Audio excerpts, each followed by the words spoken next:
બારડોલી ટાઉનમાં વિકાસ આમ જનતા માટે બન્યો આફત। બારડોલી પાલિકા દ્વારા ગટર લાઇનની કામગીરીના નામે રસ્તા ખોટી નાખતા આમ જનતા ત્રાહિમામ પોકારી ઉઠી છે, કેમ કે જે કામગીરી કરવાની હતી એ સમયસર પૂરું નહીં કરતા આજે બારડોલી નગરમાંથી શર્મજનક દ્રશ્ય બહાર આવ્યા।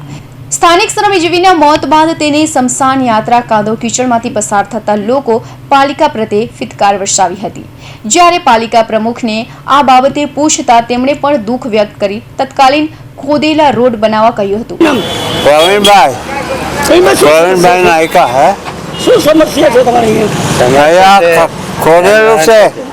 खोदेलू से हजी कई ठेकाणું નથી। आज 15 દિવસ થઈ ગયા, કોઈ કરતા નથી। કાડુક છે, કાડુકમાંથી આવવા જવાનું આજે મૈયત થઈ ગયું તો મૈયત બી કાડુકમાંથી કાઢવું પડ્યું। નગરપાલિકામાં રજૂઆત કરી, કઈ ઠેકાણું નથી હજી, કોઈ નથી આવ્યું।